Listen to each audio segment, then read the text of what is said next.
What's going on, wrestling world? I'm back at it again. Clouded Thoughts of Wrestling. This is episode 6. On this episode, man, I'm going to be reviewing Ring of Honor Best in the World, the show that I was at live. Yes, I was.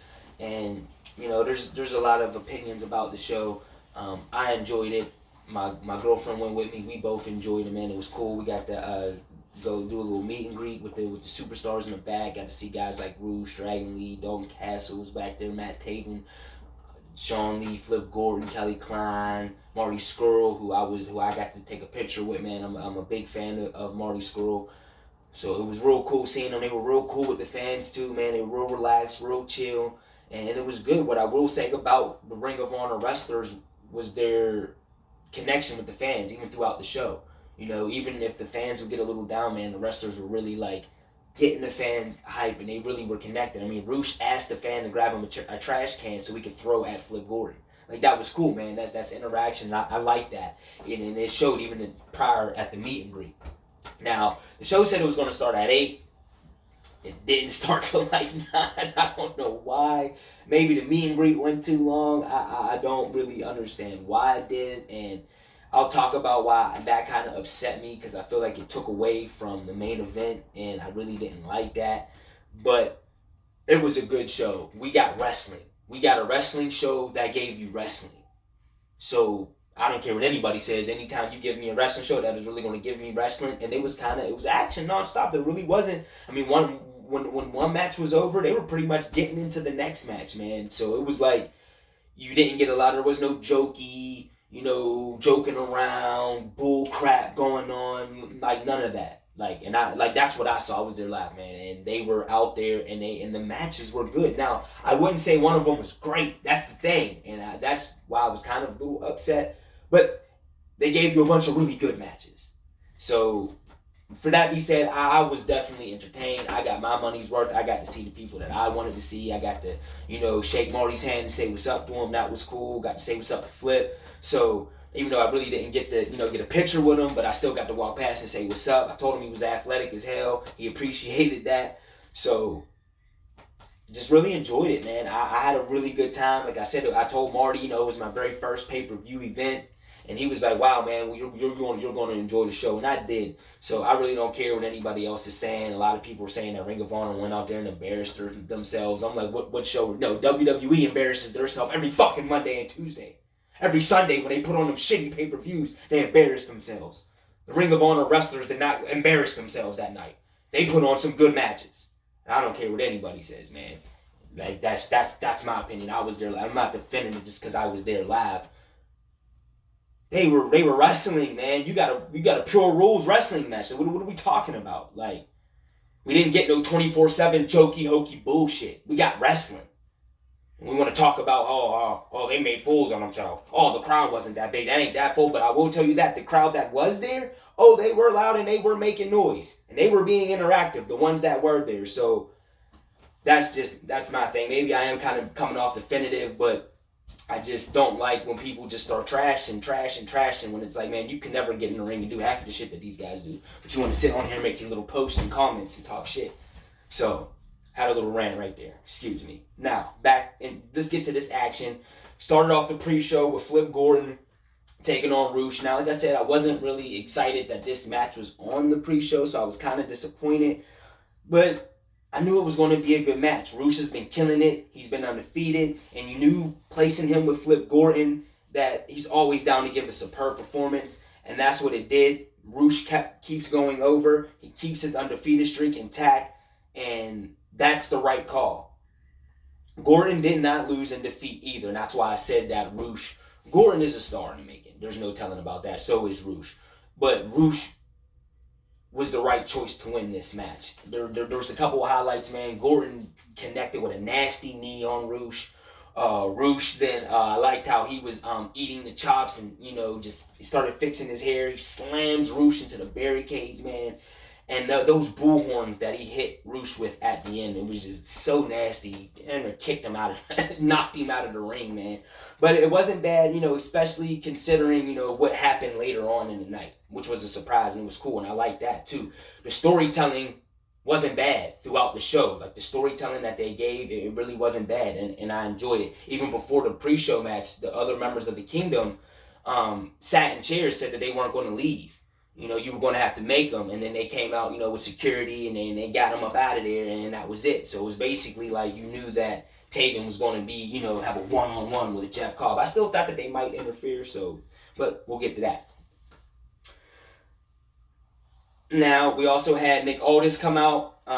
He came out. We know Colt Cabana was supposed to be in the match. Colt Cabana got injured, so he wasn't able to compete. And, you know, on commentary when I went back and watched the show, you know, it was good. You know, Colt Cabana, you know, was upset. And Colt Cabana really does not miss, you know, scheduling. He doesn't miss matches. So, and that's what Nick Aldis said. You know, if Colt Cabana is missing a match, it's serious.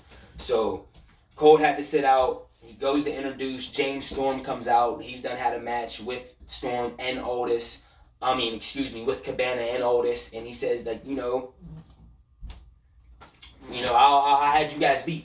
You know, and I'm the man, and I'm not, you know, I'm not here to be the partner. But then Eli Drake comes out. You know, he's fresh off, you know, leaving Impact. I like this guy. I was surprised. This was a surprise, and that's another thing about the show, man. If they give you out, I wasn't expecting to see Eli Drake. I knew he was a free agent. You know, they were saying that he possibly could go to AEW. You know, that's what I was hearing too, man. And you know, I mean, I'm sure he was a guy who had some offers. He's good on the mic. Look at the guy. He looks good, and he can wrestle. And he's really good on the mic. I was impressed. I liked it, man. Everyone did the Eli Drake. It was cool, and they got the crowd going, and it was a surprise. Something you didn't expect. That's always good to put in there. Show starts. We got Dalton Castle and Dragon Lee. Lee is the brother of Rouge, who beat Castle under 20 seconds at the G1 Supercard. Based off Castle's mannerisms in this match, it looks like they're building towards a rematch, which I definitely would be down for with the right time limit given to them. I think that it could be entertaining. Definitely, like I said, man, got to give these guys the time. It's definitely Castle's best showing in many months, for sure. He finally, you know, he's getting his footing as a heel, and I'm liking this Dalton Castle heel. And he had an excellent opponent that got him over, man. And delivered. And Dragon Lee. I mean, Dragon Lee was awesome in this match. It was a good opponent, and Dalton Castle needed this win.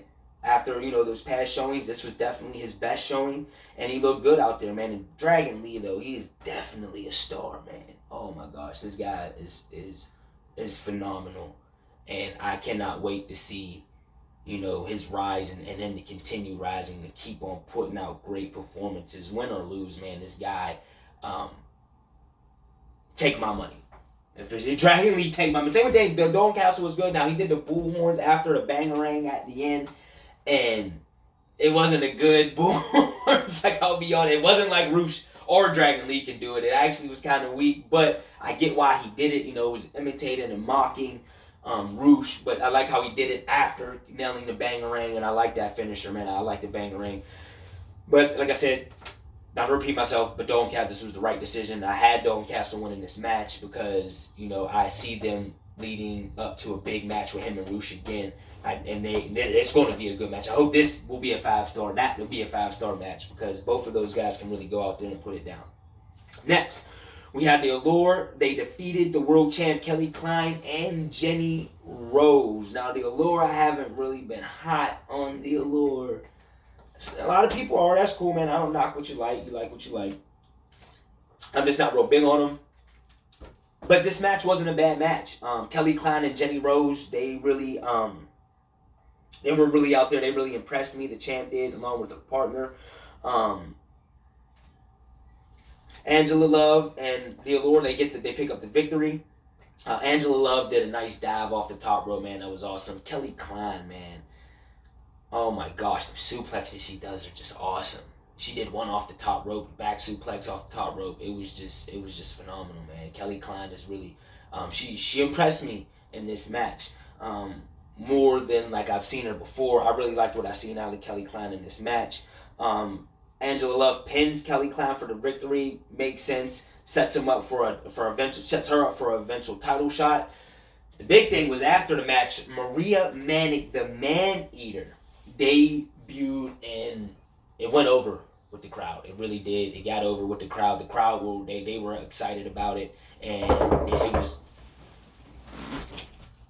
it was really sorry, we got someone knocking on the door. You gotta take care. But it was good, man. I really enjoyed it. I don't think it should have been given this much time. I mean, even though I believe it was only around like 9 minutes, so I guess it wasn't bad. I just really wasn't into it. But I did like Maria Manic, the post match, her showing it, and that's what Ring of Honor has to do if they want to get this women's division going, man. If they want to get this women's division going, there are some women talent out there that you can sign and start building up this division. I like Maria Manic. I like that should be a really good signing, man. And she looks like a beast. She took out, I guess, the security guards, man. She took those guys out like they were nothing. Like I said, got over with the crowd, and that's the biggest thing, getting over with the crowd. Next, Kenny King defeated Jay Lethal. This was a best out of 3. I had made a mistake on my review. I said that Kenny King had beat Jay Lethal twice, but that was a lie, and I apologize to you guys. Kenny King got the first win, and then the second win, Kenny King got disqualified. So it's 1-1, and this was the best of 3. This was the third match.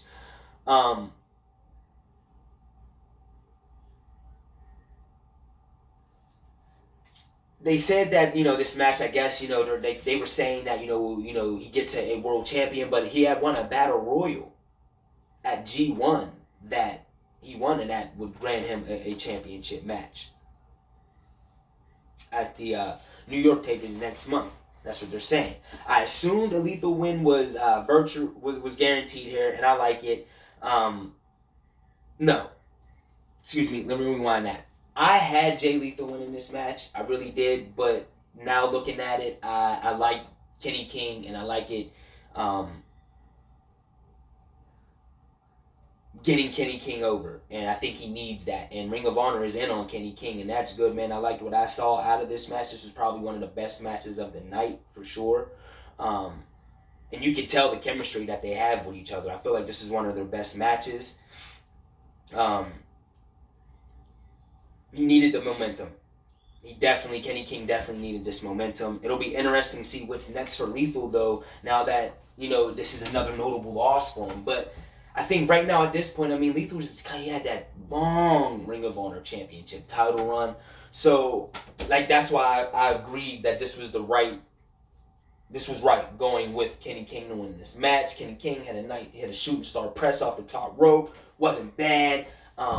There was another thing where Lethal tried to dive, and Kenny King caught him and did a spine buster on the outside. That was just nasty, man. Then he hit the little Michael Jackson after that, I believe. So it was a good match.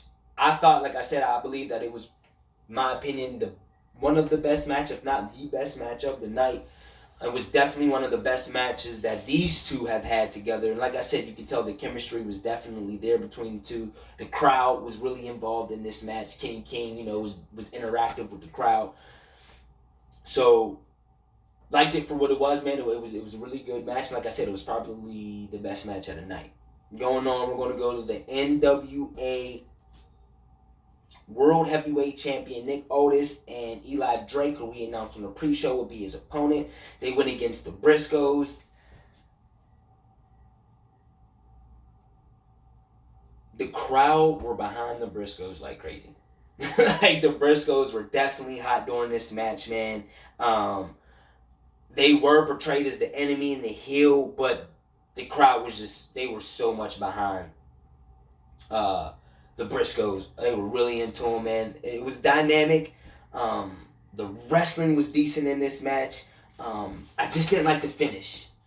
I like Eli. He started off. He was, he was a little slowish, but Eli got into it. He really got into it. Nick Otis, man, is just awesome. He did a nice little Michinoku driver. I really like that.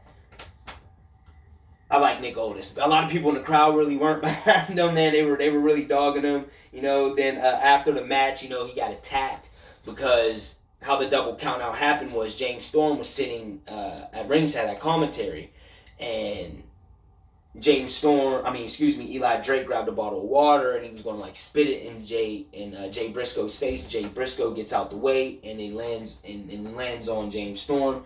They immediately start brawling. They go to the back, and it was like, and it's funny because being in the crowd, everyone's like, what happened? Because you really didn't. It didn't seem because it didn't seem like they were out there that long for a count out, I guess. So I guess I thought that the match got stopped because of interference from James Storm, but no, they're saying that it ended in a count out, which just the ending was just, I didn't like the ending of that match. I didn't. Then they attack Nick Otis. They go to try to put him through a table. You know, Colt Cabana wants to say that he wanted to get into the match, but Ian Riccaboni's like, nah, man, I can't let you do that. You hurt, not the right thing to do. They failed because Nick Aldis' girl runs out. She spears Mark Briscoe, which was nasty, man. And then that was it. They got her up out of there. And then they still eventually put Aldis through the table. And then after the Briscoes leave, Marty Scurll comes out, helps him up. And the fans really didn't take to that. I didn't get it because it's like, dang, Marty, I mean, why didn't you come out before that? Why'd you wait till this man's beat up and then run out of here, man? Like, it would have been nice of you to kind of help him before he got put through the table. But that's just it, man. But like I said, it was a good match, though. It was a really, really, really good tag team match. The crowd was so behind the Briscoes. I feel like I was the only one in the stands rooting for Eli Drake and Nick Aldis. But I like the Briscoes. Not that I don't like the Briscoes. I was like, I'm a root for Eli. I was excited to see Eli Drake, and I was actually excited to see Nick Aldis out there, man. I really like the guy, so that's with that, man. The signs, they had a Sandy Hook sign, and the Briscoes, they gave them their sign, and they were, showing it around the ring, and they walked out. So that was cool. Like I said, man, I like the fan interaction that they were showing. Next, we have that. I like the fan interaction that the Ring of Honor superstars, their wrestlers, the connection they were showing with the fans all night. That was dope. I like that. Now, we have the Ring of Honor 6-man tag team match. Villain Enterprises as they defeated Lifeblood and PJ Black.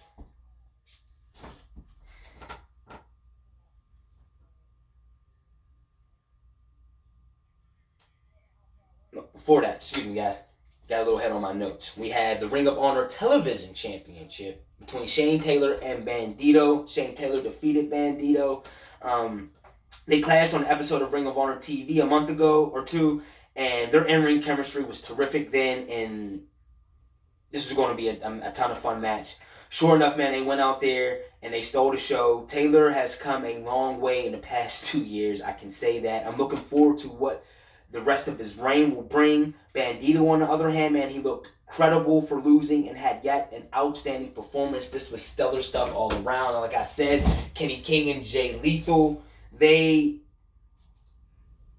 like I said, arguably the best match. This is what I would say for me. My opinion I think this was, I would go with this. There was a spot, man, where Bandito catches Shane Taylor, goes for a dive off the top rope on Bandito, and Bandito catches him.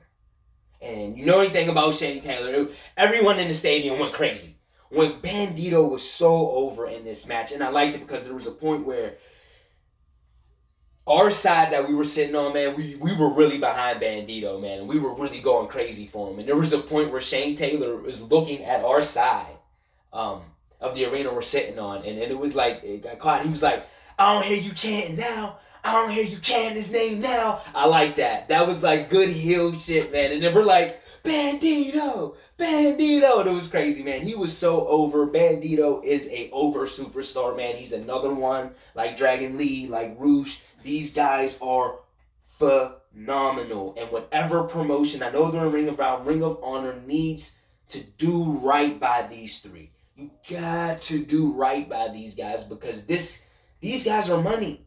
These guys are money, man. You got to do right by them. Even though Bandito lost, I was upset because I wanted Bandito to win. I picked him winning. I said, why not, man? He's a big star. Push him. He's going to get pushed because even in loss, he looked really, really, really, really good. People were talking about, he had a little slip up on the top rope. So what? Who cares? We're human. We make mistakes. The match was awesome. It was probably the best match of the night. Shane Taylor's athleticism, man, the way he was able to move around and flip around. There was a nice exchange at the start of the match where like Bandito does a little flip this, and then Bandito's on the ground. Shane Taylor like flips over Bandito through his legs, and it was like, yeah, for a big guy, Shane Taylor can move out there, man. This was a really good showing for Shane Taylor, and I liked it, man. So good match of the night for me, in my opinion. We're gonna move on to the next match, which was the Ring of Honor World Six-Man Tag Team Championships between Villain Enterprise and Lifeblood. Villain Enterprise picks up the win.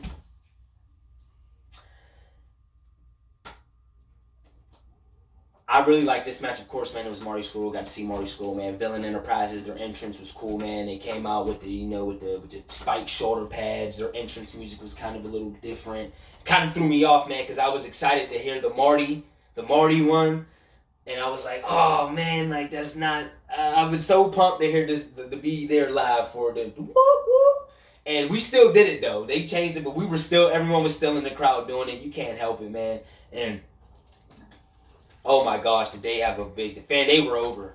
Villain Enterprises was definitely over, man. Marty Scurll was definitely one of the top attractions for the fans of the night. There were so many Villain Enterprises, Marty Scurll gear, man.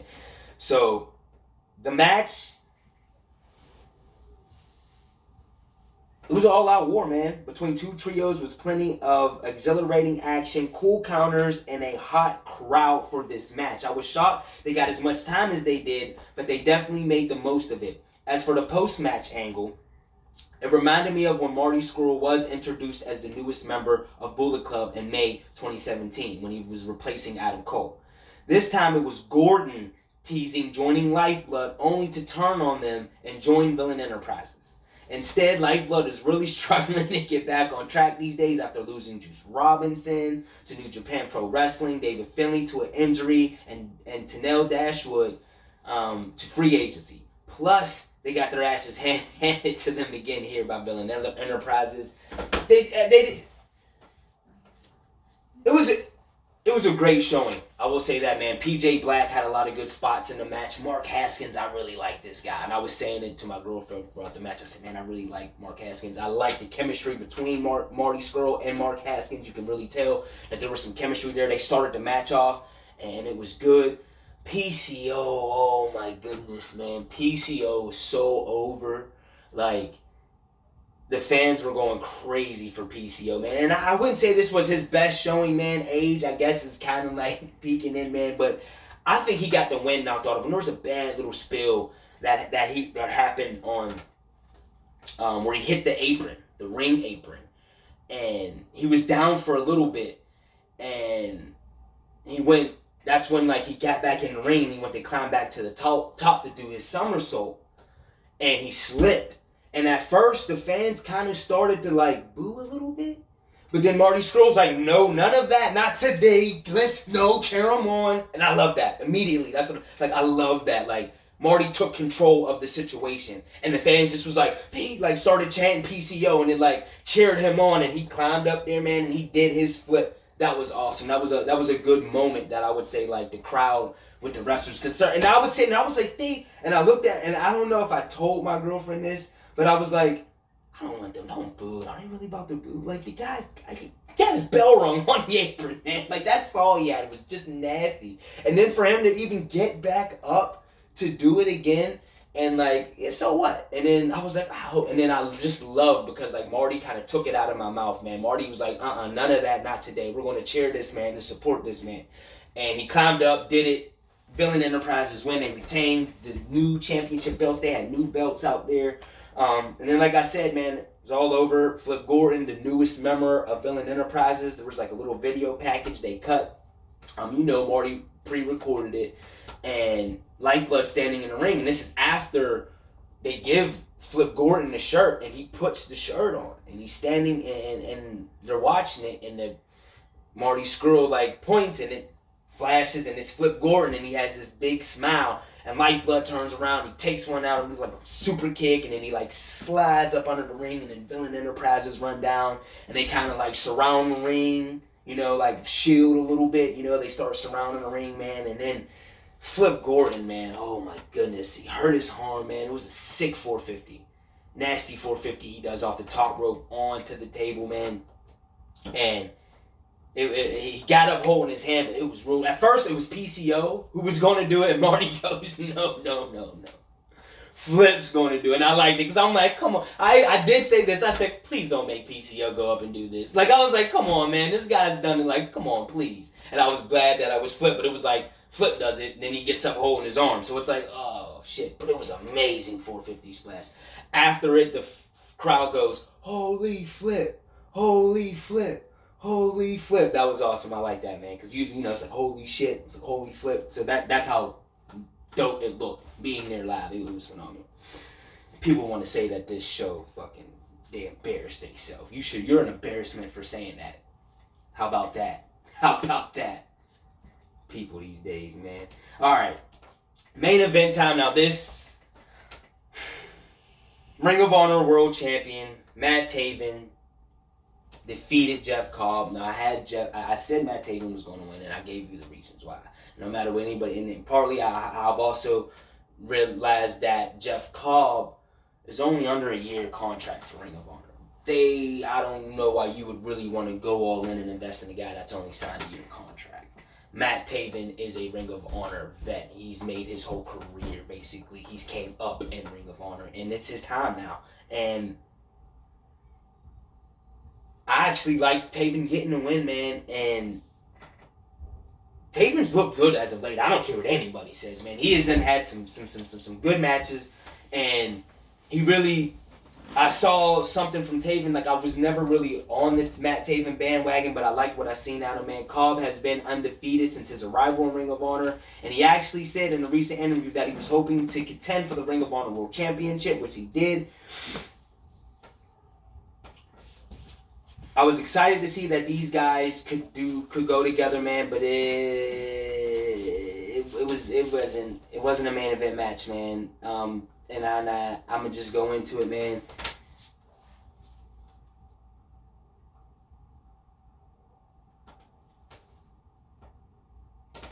It needed to be longer, and it should have been longer because it was good. Like, if you're watching it, you're starting to get into it, and then it's over.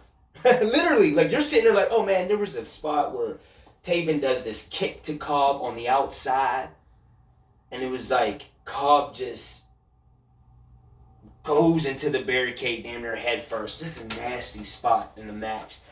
I just wanted the match to be longer, man, and I felt like Taven should have been given this platform with a tough opponent, an undefeated opponent like Jeff Cobb. He should, it's cool him winning. I'm cool with him winning. And it should to build up. And Matt, like I said, what I seen out of Matt Taven and what we seen wasn't bad. The guy was out there wrestling, man. And I know Taven catches this heat, but I will say this. Matt Taven is the right champion for Ring of Honor right now. Definitely. And I liked how you could tell he was upset about how the main event went, and I kind of thought that it was something that a fan said, but it really wasn't. It was how he didn't like that they were only given that much time, and he was walking to the back, and then he stopped. He's like by the stage, and he stops, and he walks all the way back down the ring. He gets a microphone, and he just shows so much love to the audience, man. And he goes, the guys in the back are stars, which is they are. They do have a good roster of talent in that Ring of Honor locker room. There is no question about that. He spoke about that. He also spoke about the fans and everything. So showing support and keep showing support. And I like that, man. That's something that a champion should do.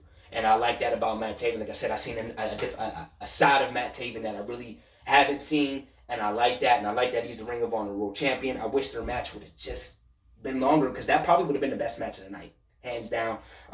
He wins for the rightful reason. Jeff Cobb's going to the G1 Climax. The future is very, very bright for Jeff Cobb, man. He is a monster, man. His work is really, really great. The way he slams, man, just with force. He's a monster, man. I like Jeff Cobb. I'm going to get up out of here, man. Got time to go. Run a little bit low on time, man. Got some other things that I got to get to tonight. Now, I'm sorry, guys. This review, in my opinion, I kind of like really ran through it. Really didn't give an in-depth review as I could, and I want to apologize about that. But it's been a long day. But I promise you, man, we got AEW Fighter Fest review tomorrow. I will really go into that and break that down. We'll do that. Also, Wednesday, I'm going to do the NXT review that I missed from last week. I did not forget about that. And Thursday, man, we got G1 Climax Friday, so I'm going to go into some more picks, part 2. Sway Jose, Cloud of Thoughts, man. Thumbs up, subscribe, like, share, all that great stuff, man. Keep up the support. It's much appreciated, man. And also, if you're my Facebook friend or whatever, Jose Vera, Facebook.com, man. Check that out. I got a real cool chill picture. It's like a painting, man. Basically, what I'm saying, man, I got a whole bunch of pictures. I've uploaded a lot of pictures from that. I'm starting to set up my Twitter and Instagram pages. I'm getting that together as well. I'm going to upload those pictures. But I got to get out of here because I'm kind of being rushed. Sway Jose, Cloud of Thoughts of Wrestling, man. I'll be back again tomorrow, AEW Fighter Fest. I'm out.